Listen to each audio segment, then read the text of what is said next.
Dans cette capsule vidéo, on va enregistrer une transaction de vente et aussi d'autres transactions dans le logiciel Sage 50.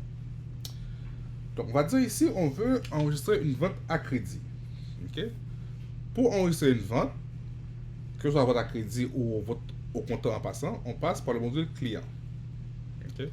Donc, lorsqu'on est dans le module client, vous avez ma tâche ici, facture de vente. Je clique sur la petite flèche déroulante et là, je choisis facture. Et là, ça me donne accès à plusieurs éléments. Donc, moi, ce que je vais, c'est créer une facture de vente. Donc, pour enregistrer une vente, là, donc on passe par créer une facture de vente. Et là, vous allez avoir une fenêtre qui va apparaître, qui va me permettre de créer ma facture. Donc, en gros, okay, ce qu'on va faire, c'est d'ajouter tous les éléments de la facture. Donc, vous allez voir que par défaut, ici, on dit que la transaction, c'est une facture. C'est ça que je veux. Et là, le mode de paiement, payer plus tard. Parce que c'est ça qui a été créé par défaut dans le système. Mais on peut voir aussi, là, dans la liste déroulante, qu'il y a plusieurs modes de paiement. Ça va payer plus tard, comptant, chèque, débit préautorisé, etc. Donc, pour le moment, je vais le laisser à mode de paiement payer plus tard. Et vous allez voir également que j'ai certaines informations qui sont inscrites par défaut ici. Donc, soit le numéro de facture, ici, dans le logiciel, là, le numéro de facture va se mettre à jour de façon automatique. Je veux dire ici, à chaque fois que je crée une facture dans le système, que c'est enregistré, le système va me proposer le prochain numéro. Donc, il fait en sorte ici, mon prochain numéro de facture, c'est le 4761. Et la date, par défaut, le système prend la date de la session. Vous vous rappelez qu'on avait modifié la date de la session pour le 31 décembre 2017. Et vous avez ici le corps de ma facture. C'est là que je vais saisir certains éléments. Donc, qu'est-ce qu'on fait? La première chose à faire, c'est de choisir le client. Okay? Le client qu'on veut facturer. Donc, vous avez la liste déroulante ici pour choisir mon client. On va dire ici, on a fait une vente là, à Association du Grand Bleu. Et aussi, vous aurez pu commencer à taper le nom du client aussi, là, Association du Grand Bleu. Et là, le logiciel va sélectionner le nom du client pour vous. Donc là, j'ai Association du Grand Bleu ici. Toutes les informations que vous voyez ici, là, ça provient de la fiche du client parce que lorsqu'on avait créé ce client-là, Association du Grand Bleu, on avait indiqué son adresse. Et aussi, si vous regardez en bas, vous allez voir les modalités de paiement anticipées qu'on avait négocié avec le client. Encore une fois, ce sont des informations qui sont enregistrées dans la fiche du client. Et là, le numéro de la facture, donc c'est bien le 4761, c'est ça qu'on veut, on laisse tel quel. La date, on va dire que la date de la facture était le 2 décembre. Donc, je peux modifier la date là. Donc, en cliquant sur le calendrier, je vais changer la date pour le 2 décembre. Quand j'examine ma facture, je vois que c'était une vente à crédit. Qui veut dire qu'on avait accordé au client ici une condition de 2,10 N30. Mais puisque c'est à crédit, par conséquent, mon mode de paiement, je ne vais pas le modifier. Je vais laisser ici à payer plus tard. Payer plus tard, comme payer dans quelques jours. Okay? On accorde un délai à notre client pour payer. Donc maintenant, une fois qu'on a vérifié tous ces paramètres-là, que c'est correct, maintenant, on va venir saisir les informations de la facture. Qu'est-ce qu'on a vendu?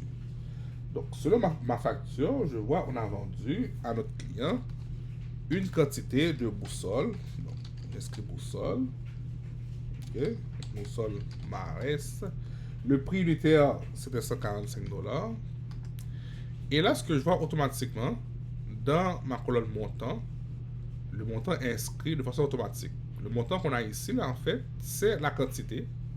Ici, c'est une quantité, fois le prix unitaire, 145, qui donne 145. Et là, je vois par défaut, là, j'ai un code taxe qui s'appelle TH. Okay? Le code taxe TH ici, là, c'est que, on dit, à chaque fois qu'on fait affaire avec ce client-là, les votes qu'on fait à ce client-là, ce sont des votes taxables. Donc, je veux que le logiciel calcule la TPS et la TVQ dessus. D'où je vois ici que j'ai mon total, le montant hors taxe.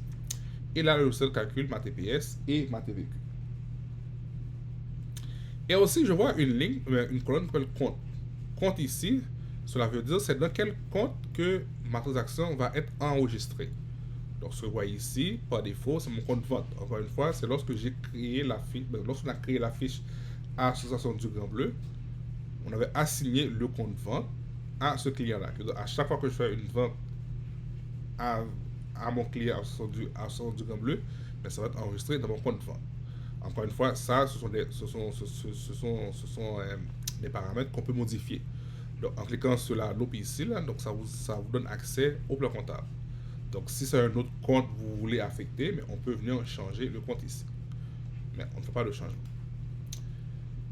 Sur la facture, je vois aussi qu'on a vendu 3 quantités de signal de détresse. Bon, je l'inscris. Le prix unitaire de ces produits-là, c'est 105 et 25 sous. Donc, j'inscris 105,25 sous.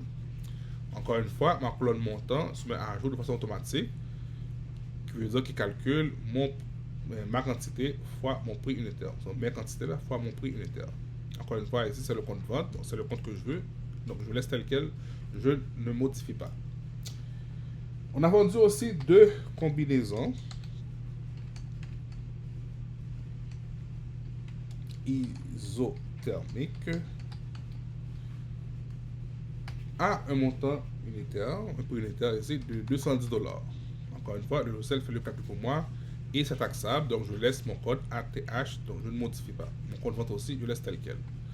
Donc au final, ce que je vois, c'est que mon sous-total, le montant avant taxe, est de 880,75 sous, soit la somme de tous ces montants-là. Et par la suite, on a la TPS et la TVQ qui s'appliquent aussi sur ces montants. Donc là, je viens de saisir les informations concernant ma facture. Et maintenant, si je veux voir l'écriture que le logiciel va générer là, dans le logiciel général, ben, je m'en vais dans rapport, que vous voyez ici. Je fais un rapport, afficher écriture du journal des ventes. Et ce que je vois, c'est l'écriture telle que vous le connaissez là, dans le journal général. Donc, vous voyez ici, c'est une vente à crédit. Par conséquent, mon compte client est débité du montant de taxes incluses.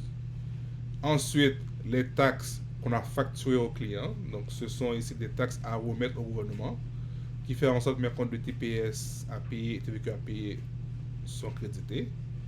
Et notre produit à nous, le montant qui nous appartient, ce sont nos ventes là, qui veut dire ici le montant avant taxe qui appartient à l'entreprise est crédité pour 880,75. Comme vous voyez ici, ma colonne débit est égale à ma colonne crédit, qui veut dire je respecte ici là, l'équation comptable fondamentale. Donc ici, X pour fermer. Et là, ce que je fais, je clique sur reporter. Reporter qui veut dire enregistrer. Donc là, ma transaction est enregistrée. Et vous allez voir que le logiciel vous indique votre prochaine facture va porter le numéro 4762. Donc vous voyez, à chaque fois qu'on enregistre une facture, on va avoir ici, on se rappelle là comme, le logiciel va ajouter plus 1 sur la facture qui a été enregistrée. Je ferme mon écran. Disons que après avoir enregistré mon écriture, là, je vois que j'ai fait une erreur. Donc, je veux corriger mon erreur. Mais pour le corriger, toujours s'assurer que vous êtes dans le module client, facture de vente, facture. Et là, je peux cliquer sur corriger une facture de vente. Vous voyez ici, corriger une facture de vente. Et là, par défaut, le logiciel vous dit ici, là, comme, en fait, pour faciliter les recherches, là, il y a un intervalle de date là, que vous avez ici, entre le 17 octobre et le 31 décembre 2017. Ou sinon, si je connais le numéro de la facture, je peux aller saisir le numéro de la facture, ou sinon, je peux faire une recherche aussi par client. Bon, comme vous n'êtes pas obligé de faire tout ça, là, mais juste avec en fait l'intervalle de date là, si on clique sur OK, et là, à date là, j'ai une seule facture qui a été enregistrée. je peux le sélectionner. Et en sélectionnant, donc tout est blanc ici, je peux apporter des modifications. Que ce soit au niveau des quantités, ou au niveau des prix unitaires, ou sinon, je ne sais pas, on veut changer de client, la date n'était pas bonne, peu importe là, donc on peut apporter des modifications. Et n'oubliez pas, mais si vous apportez des modifications, de cliquer à nouveau sur porter. Donc pour le moment, je ne vais pas apporter de modifications, je clique sur X pour le fermer. Donc on dit, désirez-vous vraiment supprimer cette écriture de journal? Je dis oui.